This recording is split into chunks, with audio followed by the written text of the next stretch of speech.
Hello, and welcome to another edition of Senior Soundings. I'm your host, Gerry LePage, and we're really delighted to have you along for this episode. And we are very fortunate indeed to have as our guest City Councilor and Mayor of Newport, Xay Khamsyvoravong. So Xay, welcome. It's wonderful to have you here. And we just had an election not long ago. How did you fare in the election? We fared terrifically. Got reelected back onto the city council. Wonderful. There's been a trend historically where every couple of years the council turns over back and forth in its selection of who the chair is going to be. This time it's going to the high vote getter, Charlie Holder, good friend and colleague of mine who I know will do a great job. But very thankful that the voters stood by me in this last election cycle. Sometimes when the mayors come for re-elect, not only are they not reselected for council, but they get voted right off the council entirely. Right. If you look back historically, that's what has happened to a number of former mayors. But I believe that we had a very strong result as a result of running a good campaign, but also reflecting the great work that we've been doing over the past couple of years. And that's definitely a point that I'd like to expand upon. There have been some wonderful developments in Newport over the last couple of years, and I think a lot of that has to do with your leadership on the council. So tell us a little bit more about some of your favorite things that have gone on. I know there's a transportation master plan, for instance. I was involved with that as a member of the committee that helped form the Newport for All Ages project, and a lot of other things going on as well, the new high school that's being built and so on. So please pick a topic and share with our audience what you'd like us to know. Well, let's start with a general overview of what's happened over what has probably been one of the most productive 2 years of this city council's work, really reflecting a lot of the great planning work that was done prior to my term, but also immediate action that took full advantage of the bully pulpit of the mayor's office to tell Newport's story across the entire state, everywhere from the State House to the White House, to help secure funding for a lot of those plans that we've been working to put in motion for a number of years. First, I want to stress this city council has worked exceptionally hard over the past couple years. I think a lot of people only catch the occasional headline about a council meeting, but 120 meetings over the past 2 years of this city council. Almost every single one of those meetings had near perfect attendance from our city council. That is reflective of a civic body that has worked very, very hard to try and advance progress. And so what does the end yield look like from 120 meetings over 2 years, taking full advantage of the strength of our State House and federal delegation, but also telling the entirety of Newport's story to anywhere we could get on the stage to tell that story? Well, it looks like the following. First, it looks like a complete overhaul of the structure of city government, going from 12 different direct reports into 3 major departments, one of which is a resiliency and sustainability department very focused on how we ensure that anything we build in our community, the big investments that we make, are being made for the next generation to still be standing and still be effective and still be something that we can afford to continue maintaining well into the future. It looks like a new city manager, a new resiliency director, a new police chief, a new finance director, a complete refresh of city staffing, reflecting not only the generational turnover that's happening in government right now, but also Newport's ability to attract the best and brightest in the country to help lead our community, to help implement a lot of the policy visions that the city council has. It looks like a new strategic plan, a transportation master plan.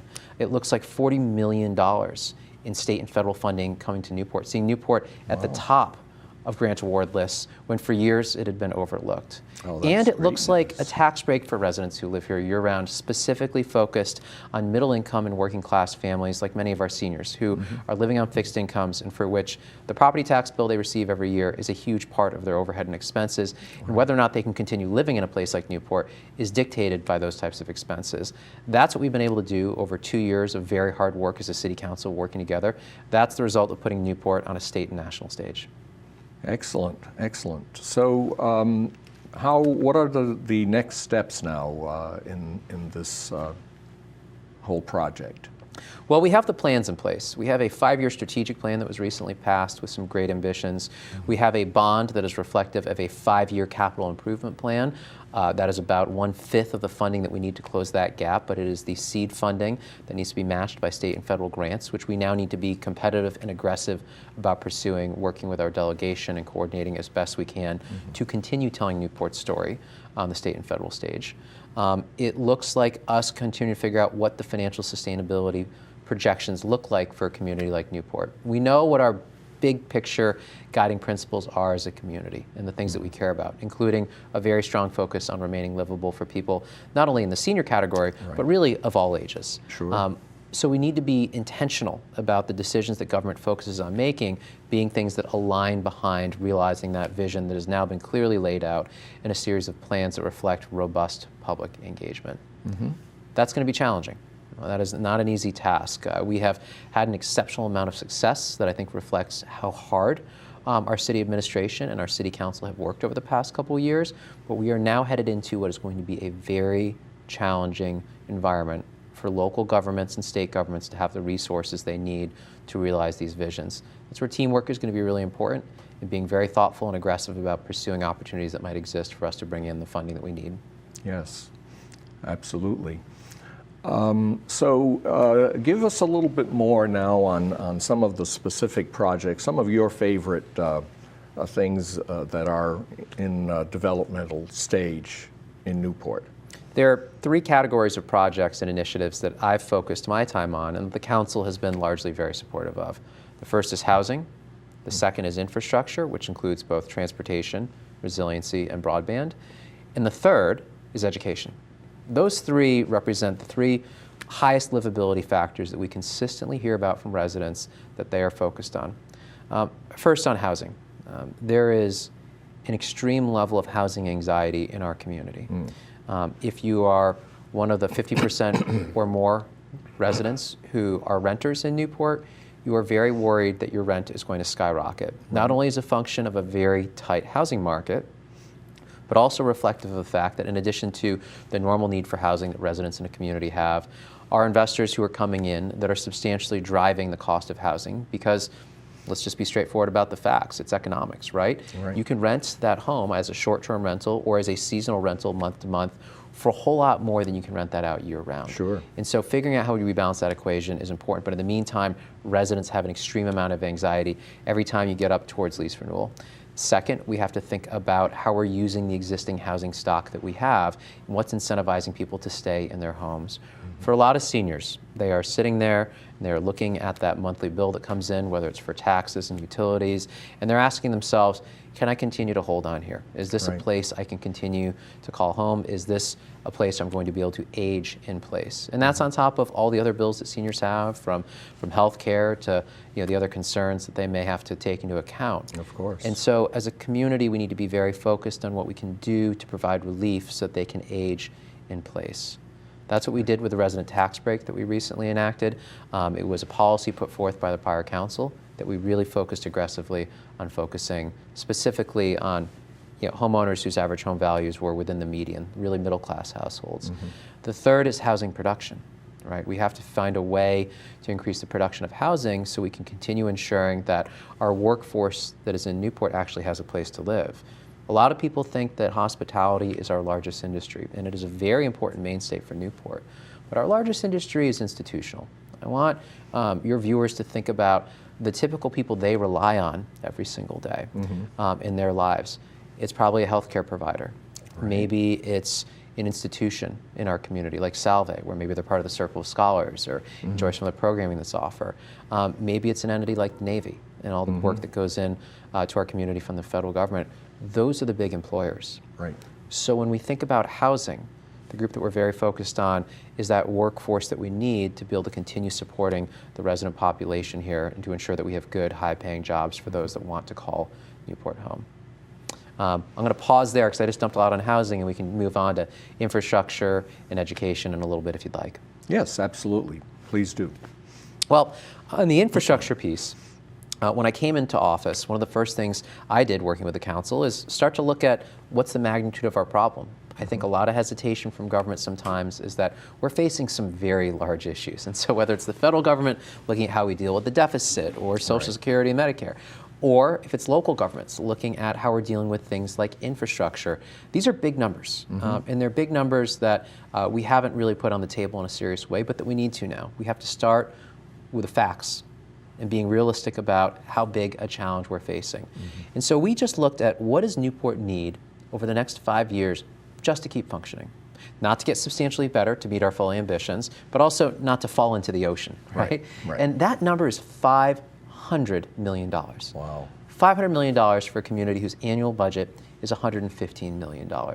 And so, like any big problem, we broke it into small pieces and started trying to figure out how we could go after funding to close that massive gap. The biggest tool that we have to help deal with that is the recent bond that was passed by the voters in Newport by a 70% favorable margin. That is great news for how residents view the importance of that. The second half of this equation is where do you find the other $400 million, and how do we go about securing that funding? We have been very focused at restructuring our city administration to have the tools and the people necessary to go after that funding. That resiliency director isn't just overseeing public works and public utilities, but they are also tasked with pursuing grant funding as best as it exists out there. Similarly, we are looking at the things that are putting a burden on our community and trying to ensure that they're facing their fair share. Tourism is a major defining feature of Newport's landscape, and it definitely drives real estate values in our community. But the actual revenues that we receive off tourism are a surprisingly small sliver of our city budget. When you look at the food and beverage portion of the sales tax, which is the largest portion we receive, it's about 1% on every tab. When you look at the portion of the hotel tax that we receive, all of those figures put together account for less than 10% of the revenues that it takes to run the city. And so we set to work trying to figure out where else can we find revenues. And what we found very quickly is, well, there are a lot of places, but the General Assembly controls all those revenues. And so we started what we thought was a meaningful part. You know, we're looking at having to make about $25 million in harborfront improvements. Those are part of that bond. And the way we're going to be paying for that is by an increase in the fees on cruise ship visitors that come to Newport. We've got about 100,000 visitors a year that come to Newport by cruise ships, and they are a vibrant part of the tourism economy that flows through Newport. But what we found is that the disembarkation and the embarkation fee, think of it like a landing fee, that's being paid by cruise ship visitors is a fraction of what is charged in any other New England municipality. And so we went to the General Assembly, we made that case, and we moved that fee from being $6 a head to ultimately $20 a head. I see. That's how we're going to pay for some of those improvements on the waterfront. You also have to be very aggressive about going after federal funding. I spent a lot of time at the State House and in DC making the case that our roads are not paved in gold in Newport, and that we need support as much as any other part of the state. And we were very successful at doing that. Like I said, securing $40 million in state and federal revenues to help offset some of that $500 million so the taxpayers aren't stuck footing the bill on that. The final part of our priorities is education. Education is an enormous challenge for us. I will be totally upfront with you and our viewers. We are not meeting the educational opportunities that our students deserve. I am the product of Rhode Island Public Schools, and I think when you look at a community that properly invests in its education, I am the type of result that should be expected for any parent putting their child through the school system. But we're not meeting the grade right now, and this is not the fault of our school system alone. Education has changed tremendously, and it didn't change overnight. It isn't just like the pandemic hit us, but the pandemic is certainly what has broken us. It was the trigger, you think? Yeah. Definitely a trigger. Right? My favorite quote with how government got into the situation it did is a Hemingway quote, which is, how did you go bankrupt? How did you go broke? Right? It said very slowly, and then all of a sudden. The COVID was the all of a sudden. This has been a trend we've been on for a while. Education has been changing for quite some time, both what employers need in the workforce, but also the nature of students in the classroom and the types of challenges that they have in being able to operate and do their end of the bargain when it comes to education. And our school teachers are phenomenal. I spend a lot of time in our public schools. We have very talented educators.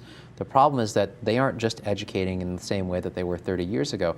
There's a whole host of additional challenges that they are dealing with in the classroom. Whether is it a child that is showing up that hasn't been fed, it's a child who is maybe dealing with some challenges on the home front, it's mental health issues that all of our children are dealing with across the board. And I realized, we need to be thinking about education holistically as a community.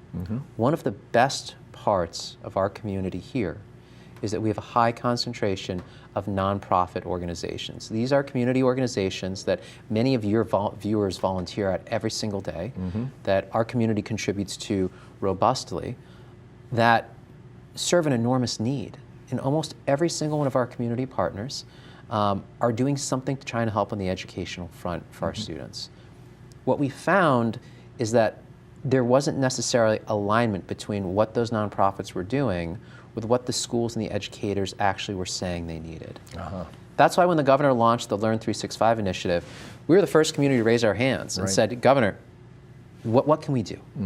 And what can you give us for funding? And so we took a relatively small grant award, the highest grant award that any community received in the state, and have gone out and been very intentional about trying to integrate in a few key areas where we think that we can make notable and permanent improvement. The first area that I care passionately about is reading. Less than 15% of our students at any grade level in Newport are achieving proficiency in reading. And the reason that's a challenge is that if you cannot learn to read by the 4th grade, you can't read to learn for the rest of your academic career.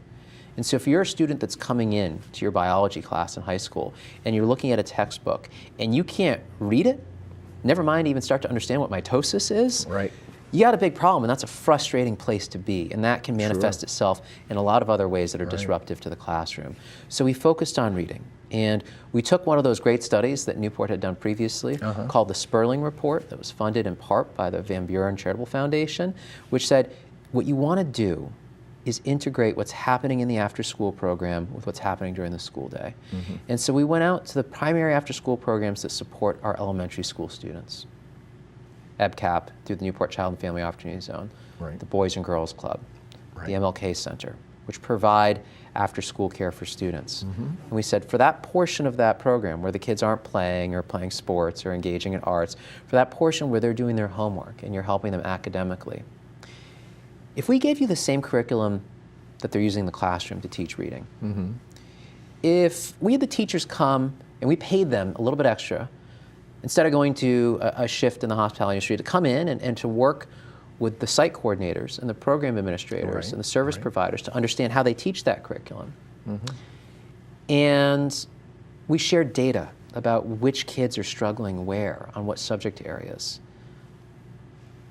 Can we improve reading outcomes? Can we improve how enthusiastic kids are about learning in general? Can we reduce some of that frustration that those students that are struggling might have? And we went at it aggressively for about 6 months. And we, as a city, we as civic leaders consistently said, learning matters, every day matters. And the end result was tremendous. So, yeah, that's what I'd like to know more about now. It's been in effect for about 6 months, you said. So over this period of time, what improvements have you seen? Is the program successful enough to justify its continuance? Tell us more. It was successful and then some. What we have here formulating in Newport, I believe, is going to be a statewide model for how education needs to be integrating with its other community partners in order to meet its full potential. We, in the second round, received the highest grant award out of any community. Before that, we in Central Falls were neck and neck because this has been a model that not only is proving out in terms of engagement, but also is showing in the numbers. I'm going to give you some statistics that are a little intimidating for our educators. First, when I originally came in, our chronic absenteeism rate, this is students who are missing more than 10% of the school year, at the high school level was nearly 50%. Oh my goodness. Wow. At the elementary school level was nearly 30%. That's terrible. So never mind not knowing how to read and being frustrated by that, but if you're not even in the classroom, how does a teacher have any shot at doing their job? What we found is that those students that participated in our Learn 365 program, that's what these programs are called, those that had been chronically absent in prior years showed a 50% improvement Wow. in their attendance. What we found more globally in Newport Public Schools is that the reading and math scores for this cohort of students, in the face of a substantial decline around the rest of the state, actually improved slightly. What we found and what we heard directly from parents is them coming up to us saying, look, not only did my child not read at grade level before, but they really didn't like school. And now my child is coming home and they're excited to read and they're excited to go into the school the next day. And so the hook here that works is if you take programs where kids are already showing because that's their favorite part of the day. Their favorite part of the day is learning about animals in the wild. Their favorite part of the day maybe is that after-school program administrator that can program coordinate, give them a little bit more additional attention. And that is why they're showing up. If you link that with things that help them actually learn better, we're going to have better engagement in our public schools, which are going to be better results in the end. But we do need to realize that the job of educating our children is not to be dumped on our public school teachers, that every single one of us have a role in this. The Edward King House in Newport has really leaned in on this message, and this is where seniors have great opportunity. The Edward King House is leaning in on trying to figure out ways that they can support both this attendance message for students, but also how they can be leaning into some of these programs that are offered to offer their additional support. Really excited about that level of community collaboration. Yes, yeah, good to know.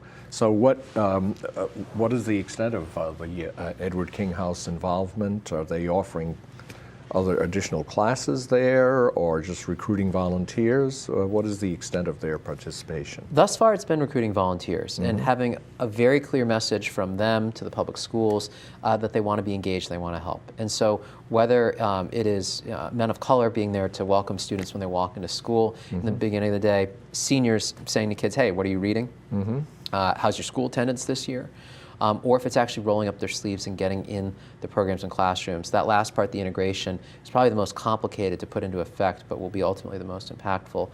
The Edward King House has really leaned in on this. I give a huge amount of credit to Carmela Gear and her partner on the board, Brenda Bachman, for the work that they have done, really thinking about how we ensure that seniors are engaged in our community, but in a way that can help the next generation, because you have an incredible amount to give, and there's a whole lot of need that this next generation has right now. Absolutely, yes. Well, we still have a little bit of time here, Xay, so what other topics would you like to bring up to our viewers? Yeah, I think how communities can go about winning funding is very important. I want to give you one example, which is broadband funding. We as a community know that we are underserved in terms of broadband.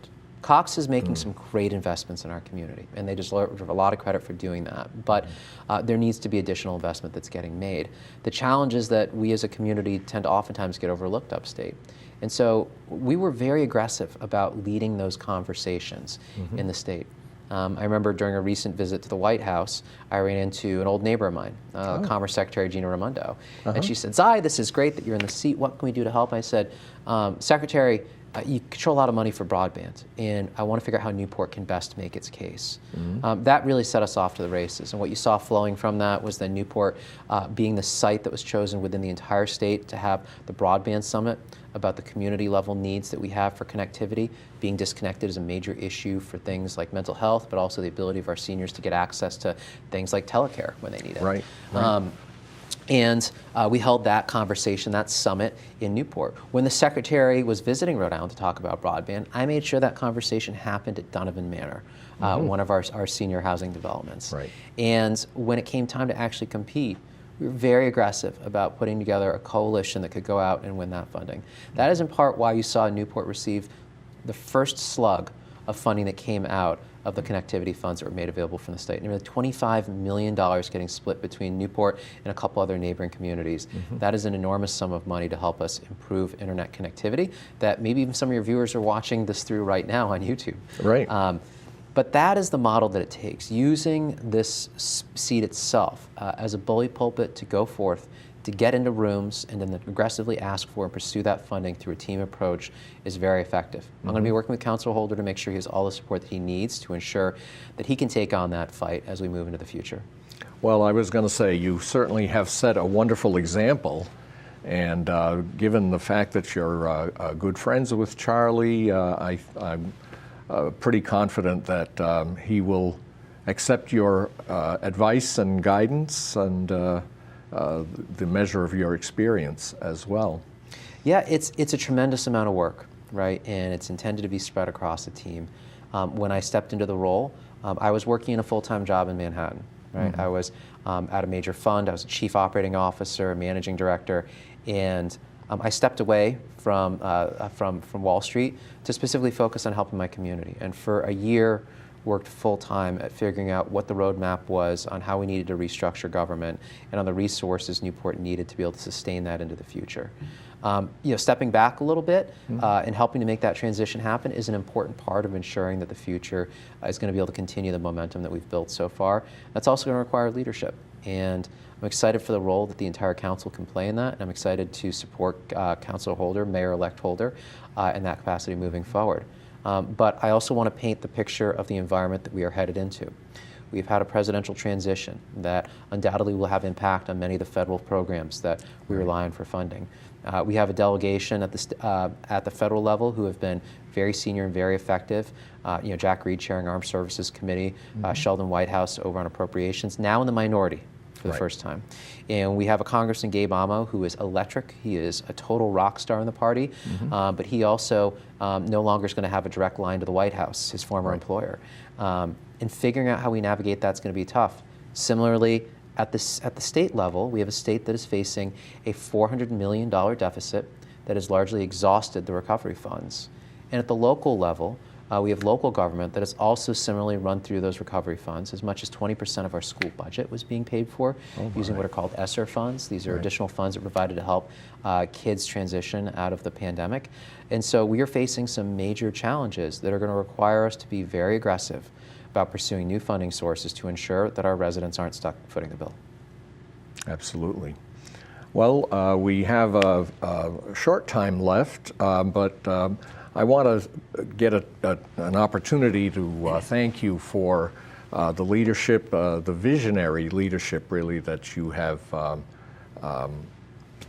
given to the city of Newport, and we are certainly going to be looking for more great things from you and the council. Do you have any parting words for our audience? I think most importantly, thank you. Right? Thank you for the opportunity to come on and chat with you about this. And also thank you to everybody in the community who's supported me every step of the way on this. Public service is exactly that. It is service, it is hard business, but it requires a community support. And every step of the way, I've been blessed to have an enormous amount of support from a community that I love deeply. And so I'm very thankful for the opportunity I've had to lead this city through this period. I'm hopeful that it had an impactful change that will be lasting into the future. And I'm also very charged up to continue working on behalf of Newporters and Aquidneck Islanders overall to ensure that we're prepared for the things that are coming in the future and can lead towards a brighter future for the next generation. Very well said. I appreciate your comments, and again, thank you for coming on to Senior Soundings and for all the wonderful work you've done for Newport and this region. Thank you to our viewers for tuning in, and we hope you enjoyed this episode. Please join us again for our next episode of Senior Soundings. So long.